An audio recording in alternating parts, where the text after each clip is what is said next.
Okay, good afternoon, everyone. Welcome to the work session of the Las Cruces City Council. Today is Monday, November 22nd, 2021, approximately 1 p.m. Before we have our Pledge of Allegiance, I'm going to ask you to please rise for a brief moment of silence for the 5 individuals who died, including children, at the Waukesha, Wisconsin parade, as well as the 40 that are injured. And this also marks the 58th year that President John F. Kennedy was assassinated. Please join me in the pledge.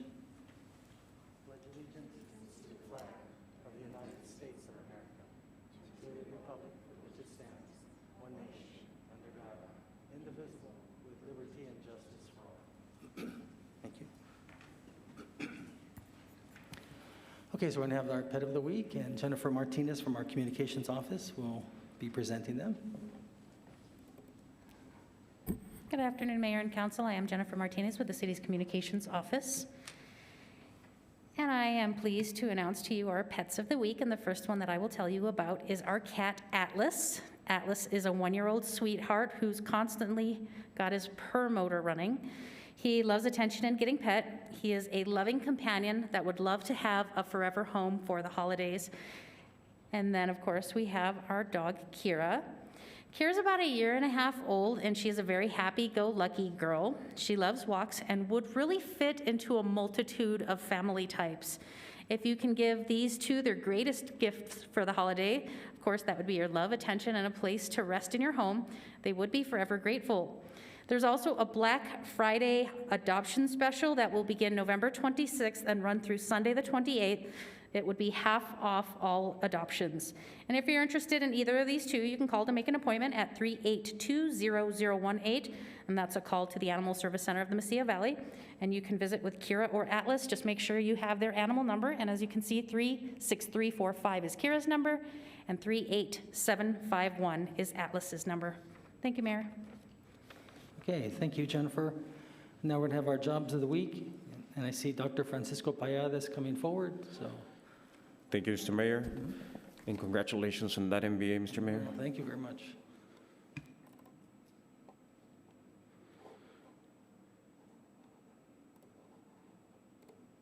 For today's Jobs of the Week, we have a Deputy Director of Human Resources here in the city of Las Cruces, and this position is open until filled. We also have a donation attendant, and this is with the Salvation Army, and this position is going to be closing on February the 9th of next year. Program managers also required or needed for volunteer programs, and this is with the American Red Cross, and this position is going to be open until February the 10th of next year. There's also a receptionist that we're looking for at Families and Youth Incorporated, FYI, and this position is going to be closing on January the 14th of next year. Also, we have a night warehouse laborer. This is going to be with Admiral Beverage Corporation, and this position is going to be open one day before Valentine's on February the 13th. For a full list of jobs, internships, and volunteer opportunities, please visit employnm.com as well as governmentjobs.com/careers/Las Cruces. And if you need further information about workforce-related items, the Office with New Mexico Workforce Connections is located at 226 South Alameda Boulevard, and their phone number is 524-6250. Thank you very much, Mr. Mayor. Thank you, Dr. Payadas. Okay, we have one item on the agenda, and before we begin, just want to let you know, I know it's cold in here, we're having a mechanical problem, and they're working on it. So if you have your jacket somewhere, feel free to run and go get it. But in the meantime, we have one item on the agenda, 3.1, which is sustainable zero carbon development for new construction in municipal-owned buildings. Council Mayor, Jenny Hernandez with the Sustainability Office. I'm sorry, can you state your name one more time, please? Yeah, Jenny Hernandez with the Sustainability Office, the Sustainability Specialist. Thank you. And as the mayor mentioned, it's really cold in here, so excuse me if I start shaking. I'm not nervous, just kidding. So we'll go ahead and get started. Today we'll be discussing sustainable and zero carbon development for new construction in municipal-owned buildings. And so today what I'll be reviewing is the resolution that we plan to bring forward on December 20th, and we'll go over just some background on it and then the path moving forward for that. So some of the supporting policies that already exist that will support this resolution that we're proposing to bring forward falls under our Elevate plan. So policy CE 8.1, encourage new green building technologies for development, and then action CE 8.11 is strive for LEED certification in the design of all city buildings until the city has ordinances and standards with similar outcomes. And then there's action CE 8.3.2, develop energy transition roadmap with the strategies to determine path to clean energy. And then other goals that also support this resolution are under the council strategic plan, theme 3, achieve the goals included in the climate action plan, which was adopted in 2020. And then in our actual climate action plan, this resolution that we're proposing falls under BE2 and BEA1, which is building energy sector strategies and building net zero energy municipal buildings. And so to fall in line with that, we actually have, this resolution will actually support state regulations as well. So there's the Energy Transition Act, which basically states that the electric sector has to move to cleaner energy, renewable energy. And so here we have a really nice graph that shows if we continue business as usual, what that Energy Transition Act will look like. And so if you notice, the blue bars are electric emissions, and this is assuming that this population growth stays stable. And so you'll notice that by 2025, 40% of the 40% of our electricity will be renewable energy, and then 50% will be renewable energy by 2030.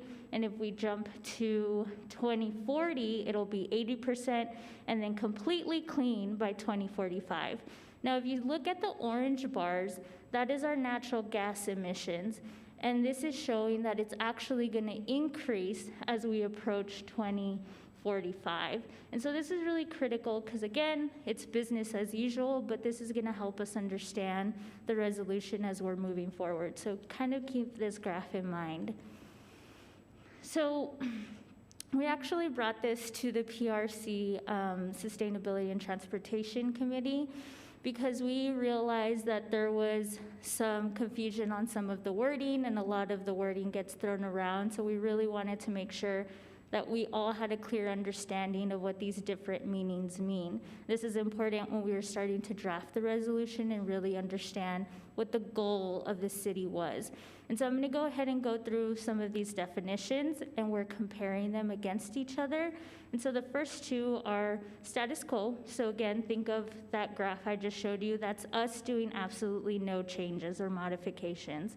And then compare it to net zero electric. So this is only for electric. So the fuel type is mixed fuel, meaning you have electric and gas. And then net zero is solar with mixed fuel, so gas and still electric. And the goal of both of status quo is obviously no plans, right? We don't want to make any changes. For net zero, it's that all renewable energy for electricity is free of greenhouse gas emissions. And so on that graph, according to the Energy Transition Act, by 2050 or 2045, that's going to be feasible, right? It's going to be all clean, whether we do anything or not. And so when we start to look at the greenhouse gas emissions for electricity for each of these, the status quo, we're going to show a decreasing naturally. We saw that in the graph. And then for net zero, we see that it's actually going to be completely zero, right? Because eventually the grid's going to be total renewable energy. And in terms of our natural gas greenhouse emissions, there's going to be no change in greenhouse gas emissions in fossil fuels. And under our net zero, there will be no change in greenhouse gases in fossil fuels either, because it's mixed, right? And so the method of implementation, this means how can we get to each of these? And so In status quo, we don't need to do anything, right? In net zero electric, we have available through net metering or community solar to help offset that. So then the next three definitions, we move into total building focus, right? And so the first one, electric ready, this means we're just getting the building ready for that transition. And so that has mixed fuel too. It's electric and natural gas. And then zero carbon development means that we are actually making that transition. And so that has all electric and some solar. And then zero emission building means it's all electric and it's all renewable energy, right? So that's like absolutely I would even say everyone's main goal, right? Our idealized version.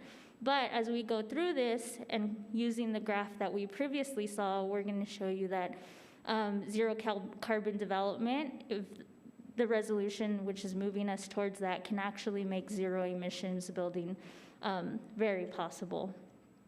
And so when we start to talk about greenhouse gases and natural gas greenhouse gases compared across these three definitions, electric ready just means that we are decreasing our greenhouse gases. And when we talk about zero carbon development, again, electric greenhouse gas emissions are going down. And then when we talk about zero emissions building, there's zero greenhouse gases coming from this building. When we talk about natural gas and electric ready, there's no change in greenhouse gas emissions in fossil fuels. And in zero carbon development, you have fossil fuel free and there's zero greenhouse gases because you're not relying on any type of fossil fuels for that. And then zero emissions building is fossil fuel free as well, and you have zero greenhouse gases. And the method of implementation for each of these is under electric ready, you can make an ordinance to amend the current International Energy Conservation Codes, which is the IECC 2018, which we currently follow, and add stipulations / wording for electric ready. And then for zero carbon development, you can do the same thing, but you add the wording for all electric. And an example is you can also add that legal wording into the plats for, say, a development like East Lowman and create MOUs with partnerships. And for the zero emissions building, you create a resolution / ordinance, but also increasing the renewable energy. So you ensure that you're able to meet those energy needs for that building. And again, all of this pertains to new construction and our definition of new construction under city-owned, subsidized, or developed by the city. And so when we started looking at this and writing up the resolution, we really took some time to make sure that we were aware of the barriers, but also how we can address those barriers. And even in the conversation with the PRC, we realized that the main one was resistance to change, right? And it's not that these technologies are new or they're not happening. I know that Councilor Sorg has an all-electric house, so these things are happening. The public knows about it, they're aware. But sometimes the wording, is can be scary and / again, those definitions get mixed up. And so we really wanted to make sure that when we bring this resolution forward, that we're helping city staff and the building community really make this transition and that they're comfortable with it. And so what we're proposing for this barrier is that we do an annual conference that provides guidance and education on zero carbon development. And we think that that'll really help get everyone the understanding that they need, but also the training, right? The technical portion of the training for that. And along with that, we sent the resolution that we are proposing to all relevant departments and asked for their comments and review. And then this last Friday, we actually brought in 2 experts, one in water conservation and the other in technicality of the codes, to help us address those questions and comments and concerns that we got from the relevant departments that we sent it to. And so they were able to have a conversation with our experts and, just learn about how other cities made some of these transitions. And then the second barrier is obviously the additional cost. This does bring forward an additional cost to some of these things, but there are multiple rebates and potential federal funding that's going to come down to assist with covering those additional costs. We've also seen that there's a 5 to 6% cost in savings in cost and time when natural gas is not implemented into the new construction. And the ones on the right, the no ducts, this is more in residential, it's more common in residential, but the longer life cycle and the efficiency of technology is definitely a pro to the upfront cost, because if you do the analysis, it's been projected from Rocky Mountain Institute that some of these higher efficient technologies last longer than the traditional ones. And then again, just more efficient technology. The second portion of one of the barriers is the workforce training. We realize that once we're ready to scale this up outside of the city leading this initiative, that we really don't have the expertise to provide these services to residentials who want to make these changes as well. And so in the future / congruently, we're looking to do workforce to really build up the workforce. And this is also a component when we start to think about our LMI community and really how we can offer them the opportunity to be involved in this workforce. And then policy changes. So that's also a barrier which connects resistance to change.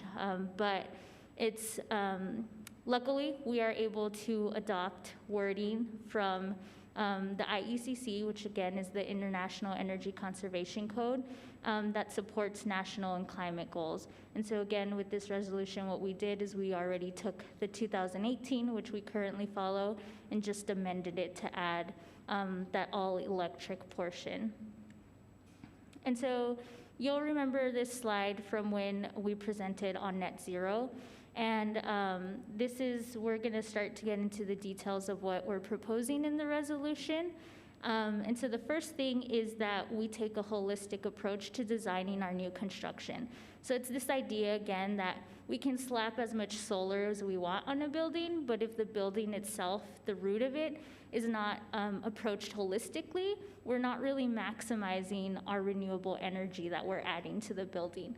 And so again, this is just saying that we design with keeping in mind optimizing the shape and orientation, using high efficiency mechanical systems, selecting efficient appliances and electrifying those appliances when available, and then using high performance envelope.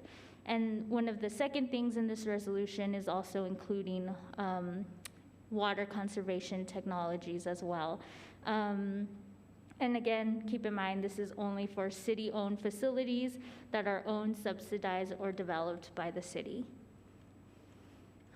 The other four things included in this resolution are that we, again, which I went over, is basically what we're doing is taking the current 2018 IECC that we already follow and just adding amendments to it based on the 2021 version. So that's that first bulletin point. And then the second one is that buildings greater than 15,000 square feet, which I would just like to add is very big, meet at least minimum LEED standard silver. And to clarify that, anything under that would just have to follow the 2018 IECC with the amendments from the 2021 version that we're proposing.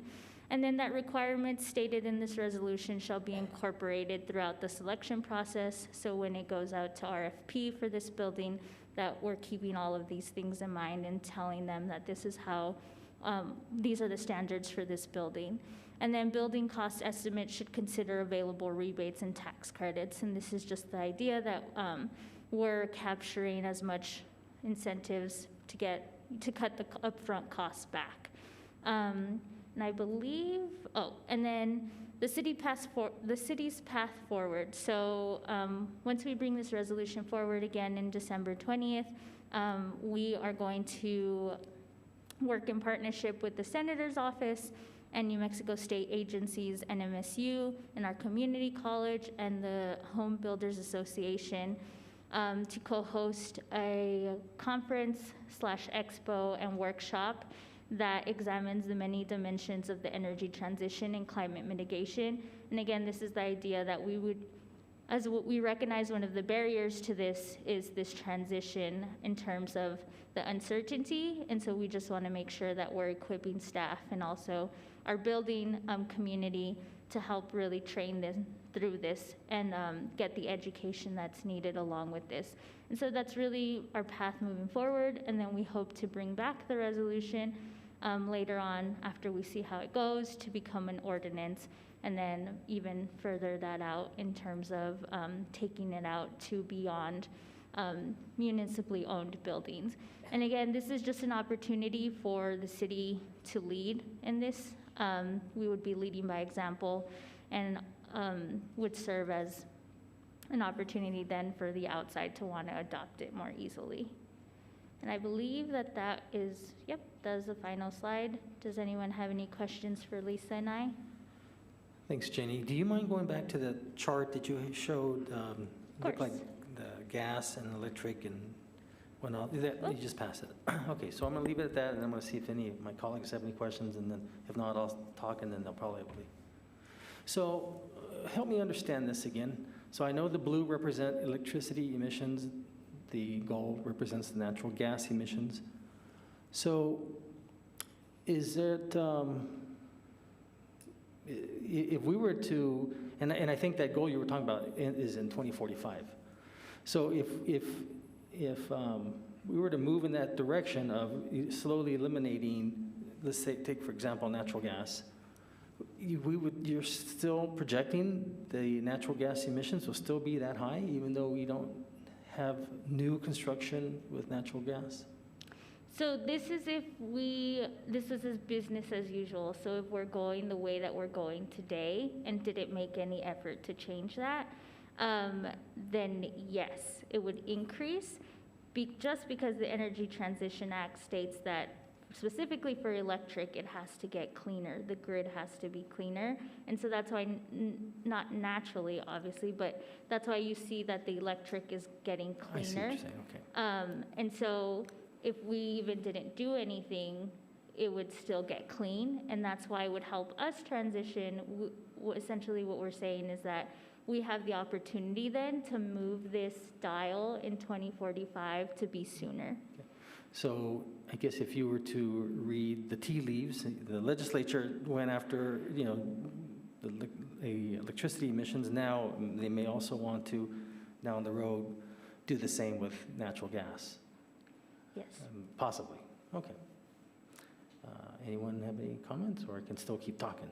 Okay. So, all right. So circling back, that you're talking about this resolution. Now, this is something here the staff has been working on that pretty much takes into account what has been discussed here on our dais. And so is it fair to say that, okay, so I recognize the investment that the utility has done for gas. And so my thinking is this: it's one thing to lay the ground, to lay the infrastructure, the pipes. The other is to have it hooked up. So let's take for example, let's take the new complex that we're working on the East Mesa. So I understand where they could probably, if they need to put the pipe there, but not hook up the gas meter and hook up the actual gas.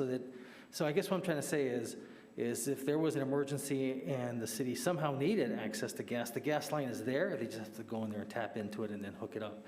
But if it's not hooked up and we have it, our buildings are 100% electricity, we can run off electricity. And I guess what I'm trying to say is it's just to me, that would just be a little bit of insurance, so to speak, but it's not hooked up, it's just in the ground. Does that make sense? Is that what utilities is thinking of doing with some of their pipes, do you know, or you're not aware of that? I'm not aware of that, but I don't know if Lisa has some input on that.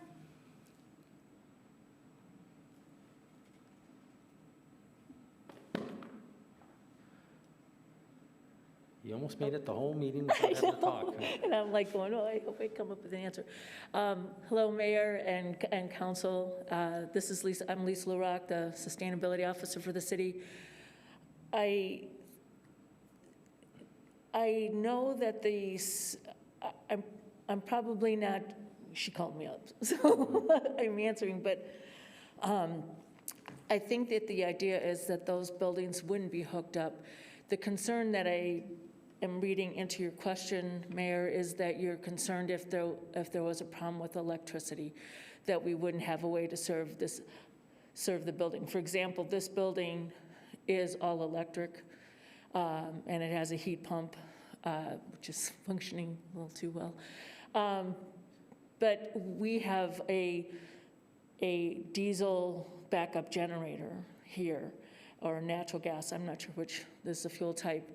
So there is the ability to have a backup system. Down the road, the backup systems that are being looked at are battery storage, but that's a transition we are still analyzing. So whether it's hooked up or not, there is an ability to have a backup system. Okay, and so I know Ifo is not here, he's off for the week, and Councilman Como is on, she can't make today's meeting as well. But I guess it was, I don't know, was it 10 years ago that we had that freeze? Remember when that freeze was? And I mean, there was no 2011. sun that day. There was very little sun, so that means it could hurt our solar. I guess I'd like to know a little bit more about utilities plans as to if they're going to do that. I mean, I'm okay with that as long as they don't hook it up, because what if we did need to tap into the natural gas and do whatever we need to do, but you know, just have it there available. If it's just under the ground or not tapped, I'm okay with that. The next question is, I think Jenny was talking about any buildings that are subsidized, and I'm thinking of Habitat for Humanity. Is that fair to say that when we donate the land, if we give any type of contribution, we can require that be all electric? Yeah. Mayor, the idea of the resolution was to include buildings that we are partnering with, or something like Paseo Verde's LMI. That would have to be negotiated, obviously, but that is the direction we're supporting. Okay, and then I think you mentioned this in one of the pages that you showed, the new construction on the East Mesa, across from Mountain View. That obviously is something that's planned by the city, and so that would be also all electric as well. Correct. Okay, and then, so using that as an example, I'm okay if there's at least gas lines under, but not tapped into, because once we go out there, it's good to at least have them available. It's kind of like, for example, you go to a lot of the intersections right now, like take North Rise and Sonoma Ranch. Before they even when it was being built, there was already conduit for a street light, just in the event that it needed one. And so that's all I'm trying to get at. But when it was first constructed, there was no light because there was no need for it. But could you imagine if we never had built for that or planned for that, and then we needed to tap into that, it would have been a mess. And that's all I'm trying to get at is I'm okay if they at least put the infrastructure out there but not tap into it and still run all electric. But in the event there was that emergency that we needed something to get to that gas, that it's at least there. That's my thought process. Councilor Flores. Thank you, Mr. Mayor, and thank you so much, Jenny, and thank you, Lisa, for your great work. But I too have that question that Mayor Miyashima had about the graph, that even though there still be GHG emissions, notwithstanding the energy transition. And that's because we'd have to do away with all natural gas emissions for those graphs to come down? Or, because the gold is, or orange? So, Or am I misunderstanding that? The graph doesn't make sense to me. no. Yeah, so we just wanted to show, like, if this was the city not taking an initiative, this is the route that greenhouse gases is going. based on electricity and natural gas. So again, this is us not doing anything as it is. These are the this is the estimated greenhouse gas emissions. Okay, so if we go, I mean, some wild miracle, we would, like, within a few years, because today is 2021, almost 2022. So if we got rid of all natural gas emissions, we would be entirely free Yes, by 2045. correct. So, yeah, it's kind of pessimistic to look at this graph. I mean, the way I read it, the way my brain works. So thank you for that. So Lisa, when you said that to the mayor's question about the buildings, to Habitat for Humanity and other such,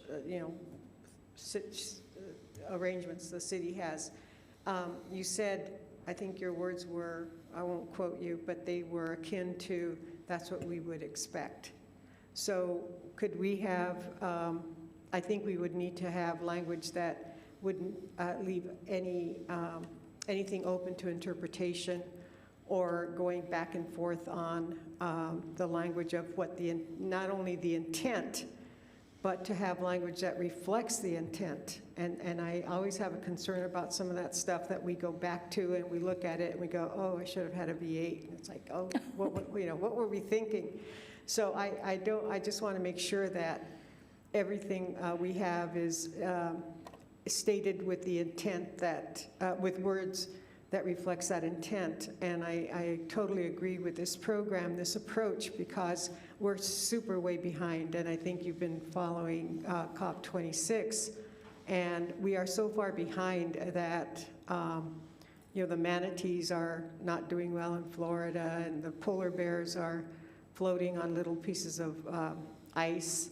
So we're pretty much doomed, quite frankly, insofar as, well, we are on the verge of being doomed, I would hope, if we don't take aggressive remedial steps. Because at this point, it's almost just remedial and keeping it from not being any worse than it is now, because it'll never go back to, the process, the greenhouse emissions have done their damage. So I want to thank you again, Lisa, for your tenacity, your outlook, your wisdom in approaching this, and thank you, Janie, for your input as well.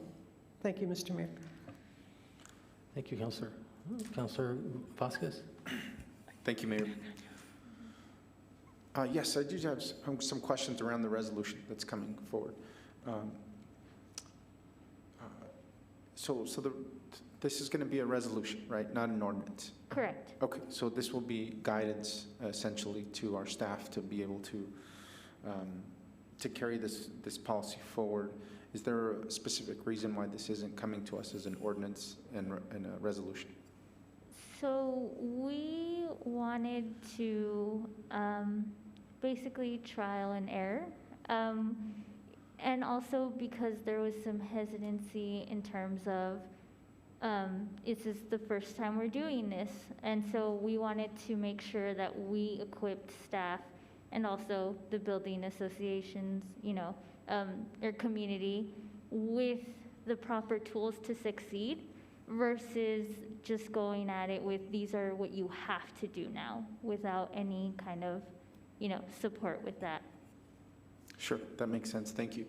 And then when it comes to, for example, like an affordable housing project that we would get funding from the federal government, from HUD or CDBG or any other source of money, that may come with its own stipulations on what type of requirements we would need as a city to build a development out.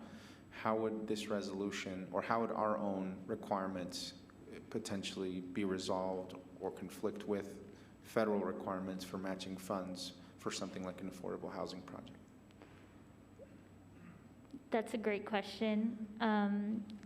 In my past work, I did CDBG a lot. So somewhat similar with the federal stipulations and regulations, but I would say that, again, the International Energy Conservation Code is international, right? So it's typically what's used to base off of other things. And I don't think that it would impede on anything. I think that it would align nicely. If I'm being honest, the only concern would be that the all-electric portion might not be what HUD/CDBG is their, that's not their minimum requirement, right? So it might be a little bit above that. But with saying that, I don't think that it would impede on any other federal regulations or stipulations. I know that CDBG focuses a lot more so on who they're serving, and that's where the stipulations come in, but not necessarily on the building. And Lisa would like to add something. Thank you. Mayor and Councilor, one thing to build on Councilor Vasquez's question, the idea of a resolution, first of all, was because it was internal, and we wanted to introduce it and encourage people to learn. But another strong bit of encouragement that is appropriate for the LMI community that we want to build off of is that the infrastructure and reconciliation grants that will be coming out all have a condition or a portion on them called Justice 40. 40% of the funds have to go to the LMI community. Criteria has to show that they have made an impact. So all of these different incentives, rebate programs, grant programs are such that they are, that it would be fiscally irresponsible not to follow these guidelines and these grant opportunities to be able to maximize what you could do for these communities. Thank you, So I Lisa. think it'll come about just by that. Okay, thank you, Lisa. And LMI is low to moderate income, is that right? Thank you, Okay. yes. Okay, no, that sounds great. I just wouldn't want us to prohibit, getting federal funding if the federal government's not there yet in terms of some of the matching requirements that we would put in, and then we have our own requirements for, building construction that might conflict with what the federal government wants us to do. Are there any facilities that we imagine building that absolutely require natural gas in the future where we might want to think about excluding? And not that I want to, I'm just asking, whether it's new wells for, the utilities department, or I don't know, something that might require, is that something that staff's looked into in terms of, are there any functions of the city that we have to continue to operate with natural gas? So we've had, we met with Eric Martin, and he shared his concerns from his staff, and there was some concerns about the commercial kitchens in terms of the gas stoves, and then for heating our pools. The technology is there to where, to your point, doesn't require it, but those were concerns that staff did share. And so we are working on looking into what those solutions would be for the wording in that resolution. But yes, those are concerns that were raised. Again, they're not, it's not that we can't do it. It's just, obviously those are some of the concerns that were brought up. And so we're trying to come to an agreement / provide reassurance that it wouldn't be an issue. Sure, thank you. And were those concerns a cost burden? Was it just increased cost in, for example, like an electric heating pump for a Olympic-sized swimming pool versus? Yes, absolutely. Okay. It's cost, and also just they're concerned that it won't work as properly / as quickly as natural gas. One of the examples they gave me is like, if you needed a certain temperature for one event and then needed to either raise the temperature of the pool to be higher or lower, that it couldn't do it as quickly as natural gas would. But again, we're looking into that research to make sure that it is or isn't. Gotcha, okay. Well, I fully support this ordinance. I think it's the right thing to do, or this resolution coming forward, I think it's the right thing to do, and I appreciate that ability to kind of perfect and understand troubleshoot the kinks or the potential difficulties or challenges moving forward before it gets codified into an ordinance. And so I think I absolutely support that. I'm just thinking about all the projects that are in development too. How would this resolution affect existing projects that are essentially that are in the design phase now? Yes, Councilor Vasquez, that's a great question, and that also came up. So it wouldn't be applicable to existing current projects. We're saying all new constructions that hasn't gone to the planning, design planning phase yet. That's what would be, and that wording is in the resolution as well, that it has to be in the design, planning, implementation phase for it to be considered new construction. Terrific, thank you. And is there a label for like these new buildings that we're putting, that taxpayers are funding? Is there a way to kind of, you have LED certified buildings for all kinds of different city properties, and there's different levels. Is there anything we can stick on these buildings to let the public know that this is, part of an all-electric effort from the city? Is that something we've thought about? Councilor Vasquez, we haven't thought about that, but I think that's a great idea, and we can definitely look into it. I think that'd be great. Okay, thank you so much. Thank you, Mayor. Thank you. Councilor Abeyta-Stuvey, Councilor Flores. Thank you, Mayor, and thank you for the presentation. I wanted to just check back in with one of the items that you presented on hesitancy and how to kind of combat that, and that was through training. With the resolution, are we going to see any mention of that as well, or is that going to be in a different phase? Councilor Stuvey, I'm sorry, can you repeat that last portion of it? Will training be something that we're also working on at the same timeline, or is it going to be in a different phase? No, so this is happening congruently, and we actually are trying to nail down the dates for the workshop/expo. But no, absolutely, we want to make sure that we give that support in congruency with the training so that they all align well. Tentatively, we're aiming for April for that conference. But again, we're still trying to nail down the dates with the places we're thinking of having it. Thank you, I appreciate that. And how has been the response about the training from the community? So, sorry, I'm just, there's a lot of things that I wanted to answer at once. So the training, the response has been well.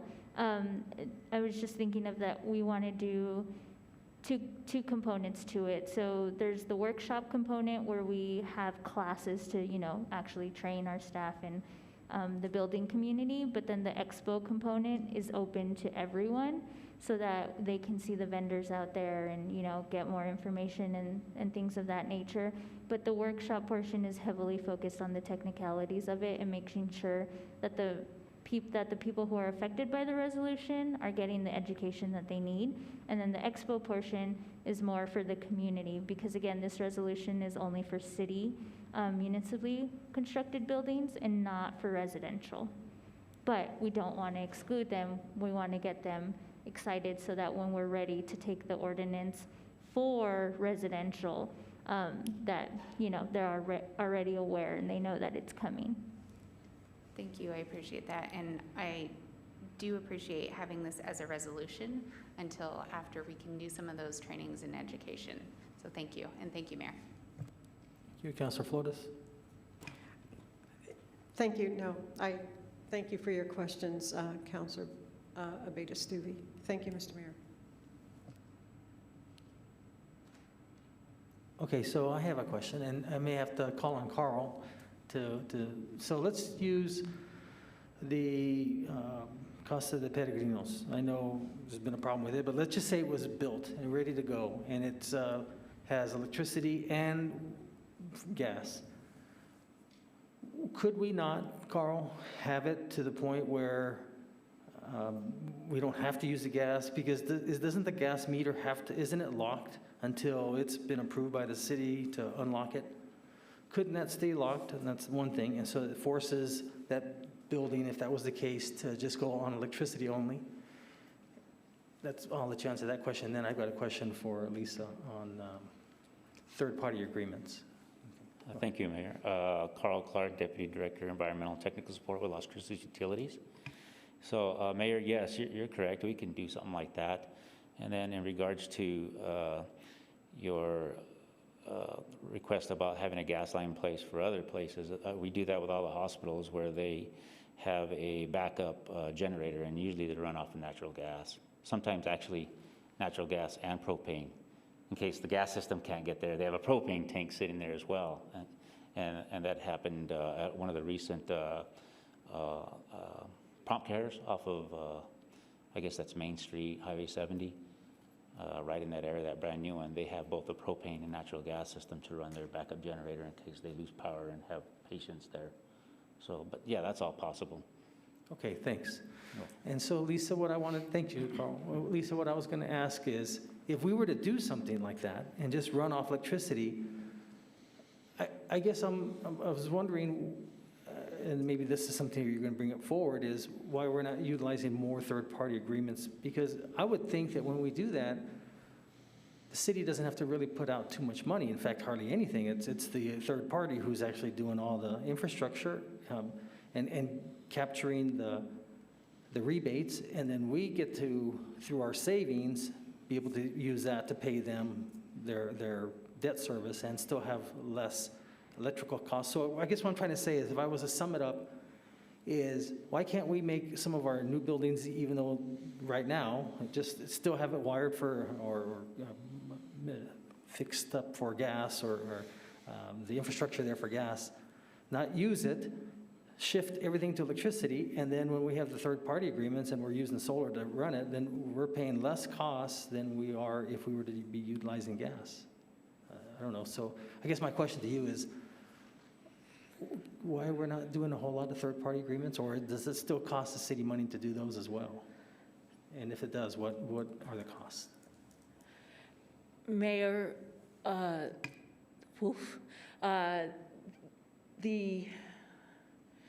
it's always more expensive to have a third party. It is more expedient to have a third party because they can go and do a lot of things at once, but you end up paying more money for it.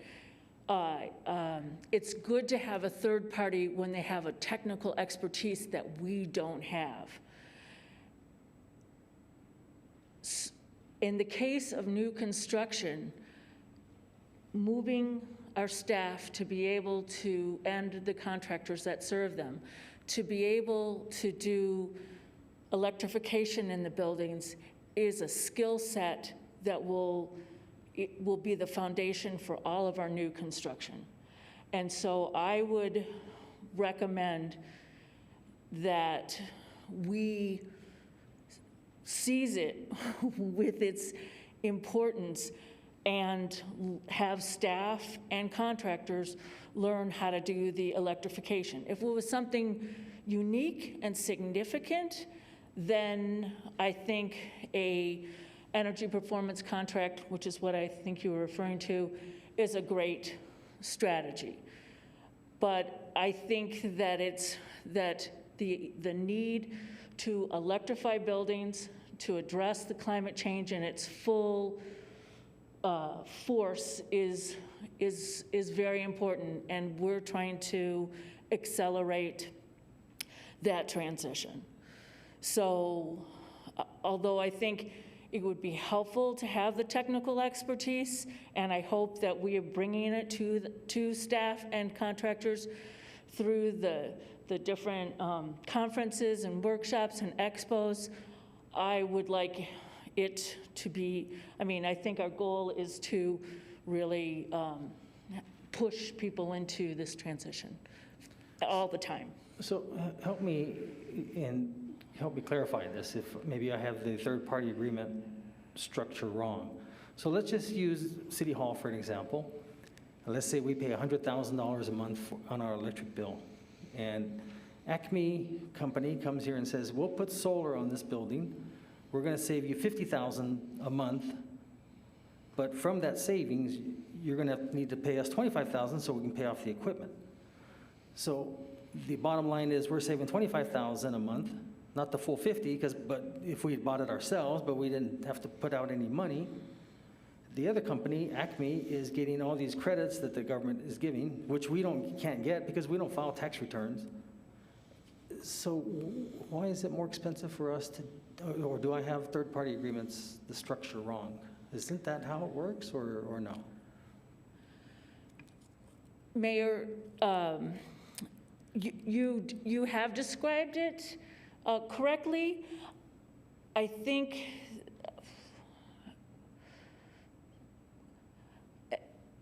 the point is that you can, well, there's 2 points. One is that the rebates are something that we can take advantage of now to cut the costs. And the second one is that although we don't get the tax credit, the contractor could have a relationship and get the tax credit without it being an energy performance contract. There are additional, and then thirdly, if we were to own it from the get-go, we would receive even more benefits financial benefits than we would with a contractor. When we have an energy performance contract, we have to pay monitoring and verification, like for the Johnson Control operations that are happening right now, we have to pay $40,000 a year for that. And we have to also wait for like 15 to 20 years before we will actually have paid off that loan. And so those are reasons that and the rebates and grant programs that are coming out right now that are encouraging everyone to make that transition, I'm just saying let's jump on the bandwagon for it. I suppose that we could go through a third party, whether it was a power purchase agreement or an energy performance contract. But I still think eventually that staff is going to have to learn how to do it, and as are all the contractors. So I'm just saying that it's not a unique enough skill that they couldn't pick it up.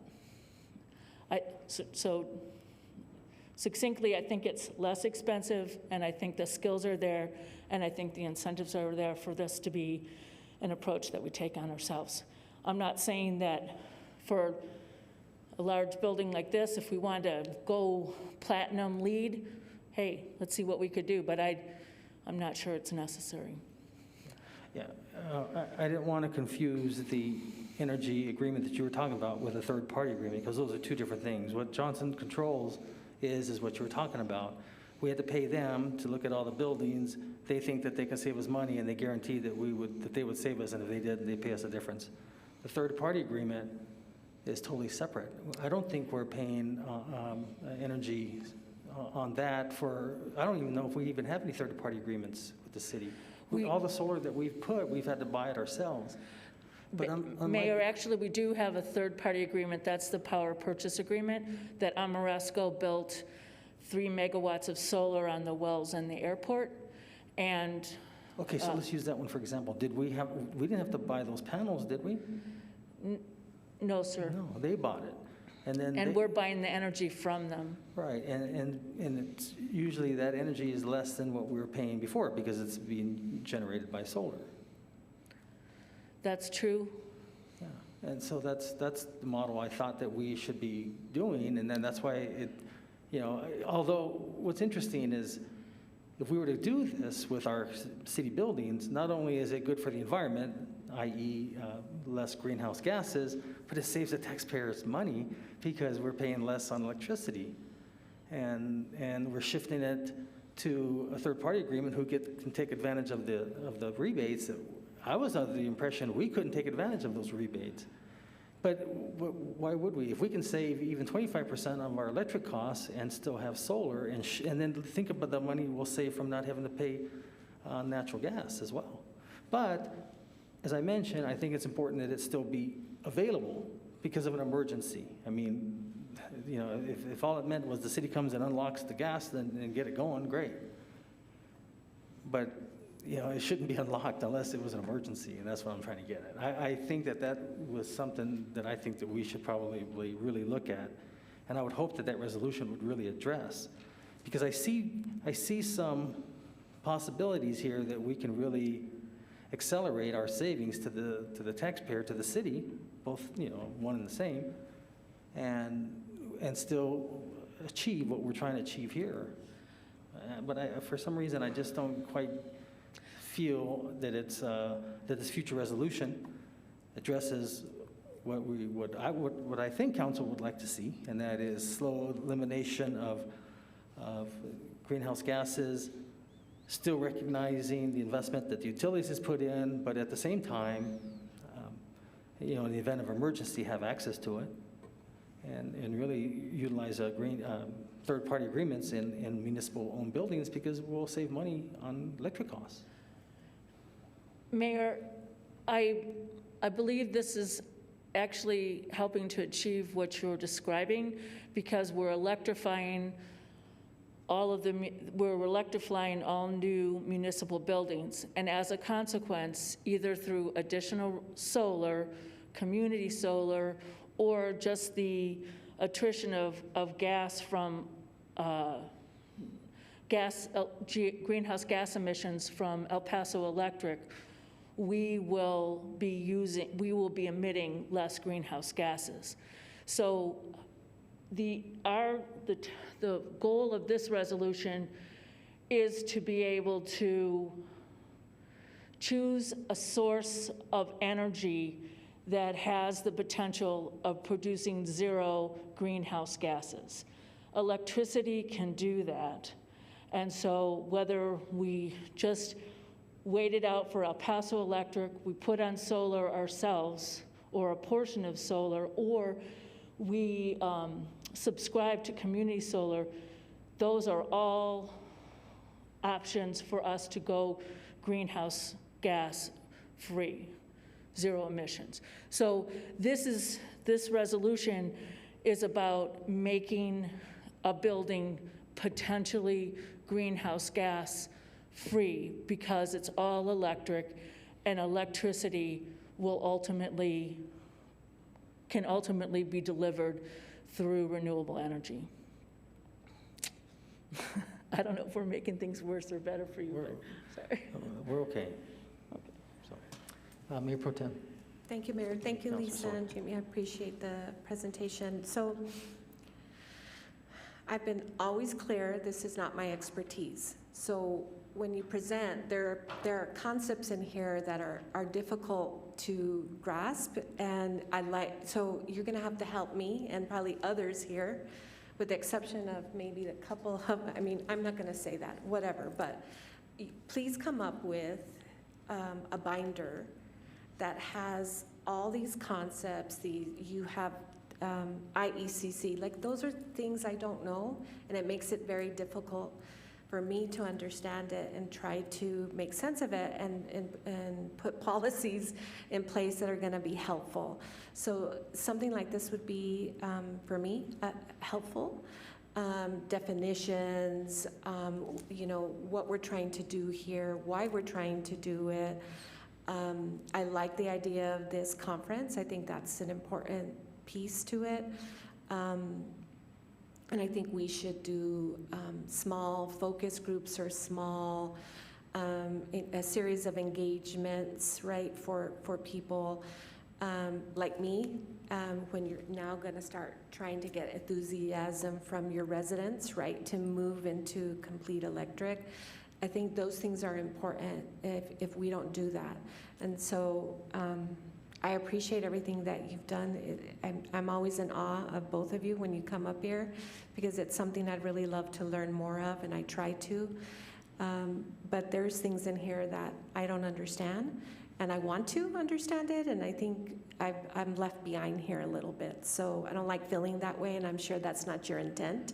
It's me, because that's not my expertise. But I figure there's a lot of people here that feel the same way, not only on the dais, but in the community. So something like that would be helpful for me. The other question is, let's see. You made mention a little bit of the water conservation piece, and I don't remember what slide it was.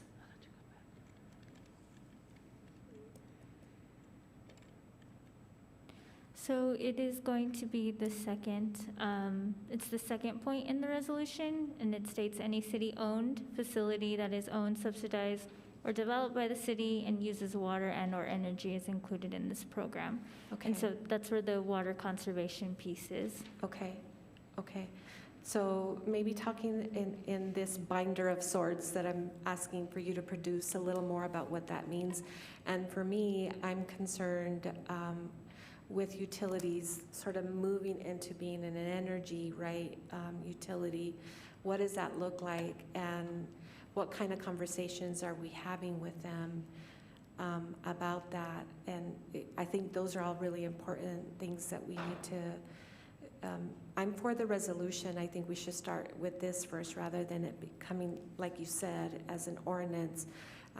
We have a lot of educating, I think, to do internally, but I'm also concerned about our utility and where their thoughts are. I know they're talking about hiring consultants and moving into that, into being carbon free and all those things. But what are those conversations like as you're developing this, and are they at the table when you're having these conversations? Yeah, Councilor Gandara, just to clarify, yes, we were actually working with Rhonda Diaz, and it's in the resolution, the water conservation piece is known as, I think it's Exhibit A, and it is directly from a plan that Rhonda Diaz has looked over / helped put together with our expert,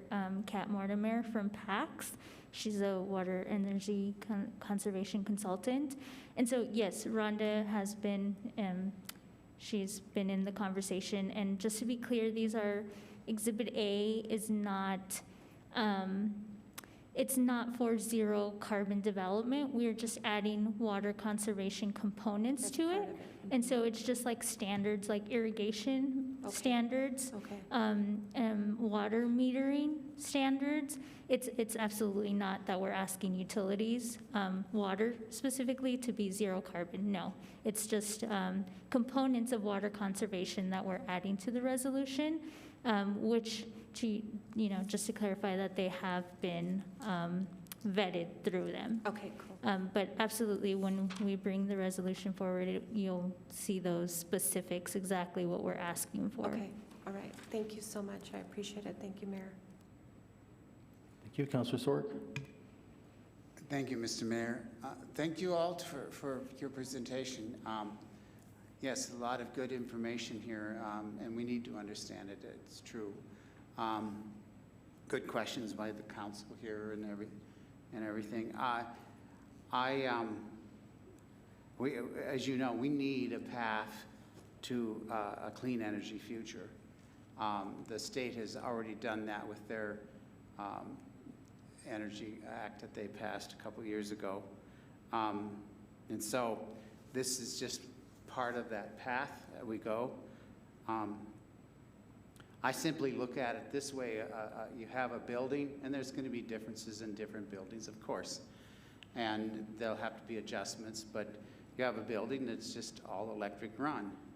It's heated by electricity. It is water is heated by electricity and any cooking is done by electricity instead of gas. And there are new technologies out that most of us here in this room, I don't think, knows.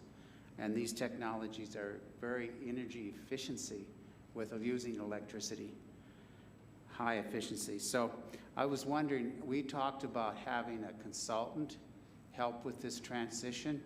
Is that still part of this, or are we just talking about the utilities transforming to electricity from natural gas, or reducing our natural gas in the future? Councilor Sorg, I believe that's for utilities, but I'll let Lisa jump in if I'm incorrect. Mayor, Councilor Sorg, this is Lisa LaRocque again for the record.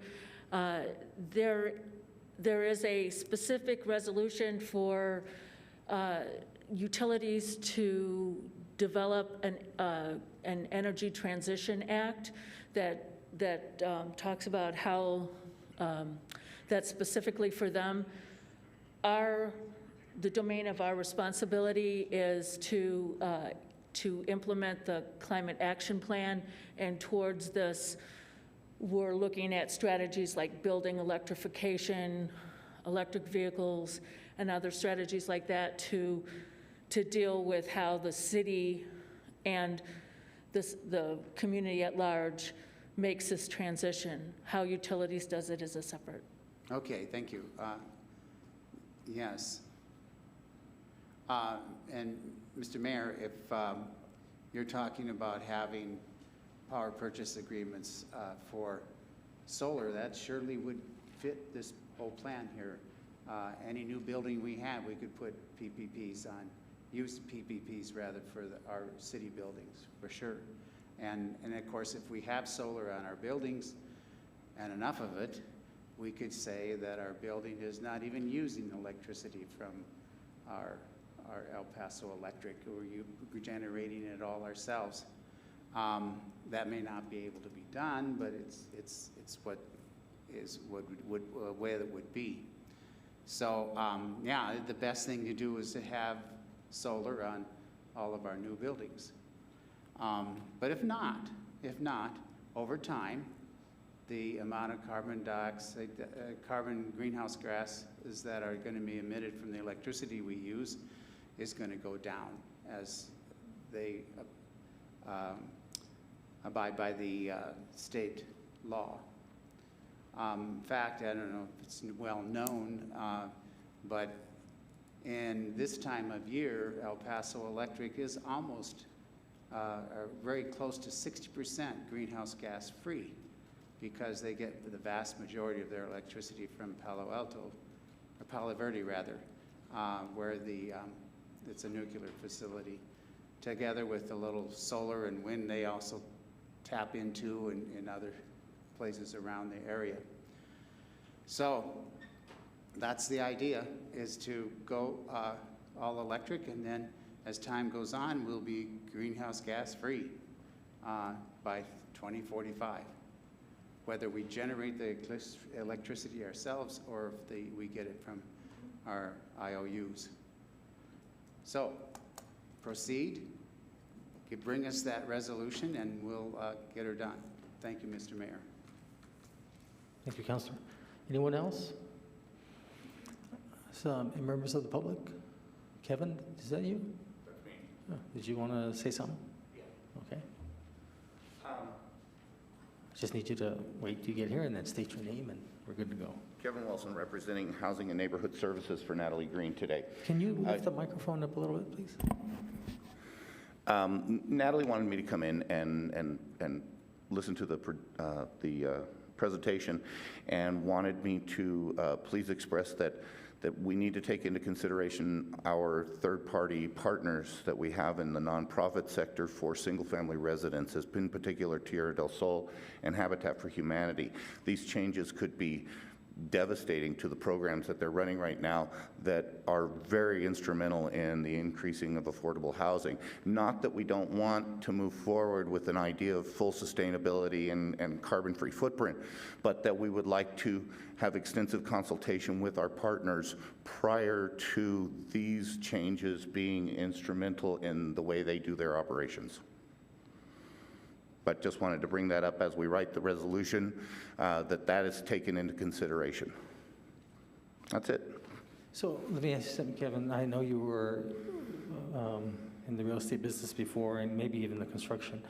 On a new construction of a home, I know in the past banks were a little reluctant to lend money on a house that has solar on it. Have they changed their ways, and are they doing that? Are they including that as part of the building now? There are certain banks participating in programs. There's a local bank doing it, no names mentioned, but nationally it has not caught on with the very large banks that are providing a substantial amount of the funding for single-family housing throughout any community. But on a local level, we do have banks who are recognizing the benefits, increasing people's purchasing abilities and realizing that they'd have lower utility costs with solar additions to the homes. The building process has been upped their game substantially with the New Mexico Energy Conservation Code, which all builders are complying with at this point in time, but it hasn't eliminated the use of electricity.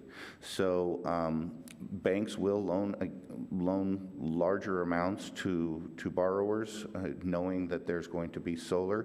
You just have to find the right lending institution to do so. The reason why I say that is I wonder if community development has ever done, or the department that Natalie is in, has ever done an exercise to show, let's say you have $1,000 that you're using for your house, your payment, utilities, the city, El Paso Electric. Let's say 600, 200, and 200, total 1,000. But now what you do is let's say the cost because of solar, let's say it made it to $800 a month, that includes the house payment, but your utilities are only $200. So you're not spending anything more. You're spending the same amount, but you're getting basically free electricity. So do you know if your colleagues have done any type of a financial exercise such as that to show that really the costs are about the same? It's just shifting it by adding solar to it. Mayor, City Council, not that I'm aware of at this point in time with regards to the calculations of the savings from more efficient building systems, and in particular solar photovoltaic systems. We have not. Okay, all right, I was just curious. But it would be a good exercise for us to look at. All right, thank you. Thank you. Any further questions for me before I? Thank you. Mayor, this is Lisa LaRocque again. I just wanted to say that Jenny Hernandez has gone through that exercise with the rebates for all electric for LMI buildings and has found the payback to be less than 3 years for everything. So we are interested in moving this forward, so we have done the work to make sure that what we're promoting is something that is financially feasible. Okay, great. No, so the payback for the solar system would be 3 years. Is that what you were saying? No, sir. I'm speaking about electrification and all the upgrades to the building, so it will be resilient enough to be able to handle extreme weather events by providing appropriate air conditioning through heat pumps and through heating the building. Okay. Okay, no further questions from council? So we'll just look forward to your resolution, I presume. Okay, I guess that's it. Anyone else in the audience? Okay, if there's nothing further, entertain a motion to adjourn. So moved. Second. Okay, motion made by Councilor Vasquez, second by Councilor Flores. Christine? This is on the motion to adjourn the work session. Councilor Beda-Stuvey? Yes. Councilor Vasquez? Yes. Councilor Bencomo is absent. Councilor Sorg? Yes. Councilor Flores? Yes. Councilor Gondara? Yes. Mayor? Yes. Okay, it's 2:14 p.m. We are adjourned, and for those of you who have a happy holiday, happy Thanksgiving, and we'll see you following week? 2 weeks? Okay, bye-bye now.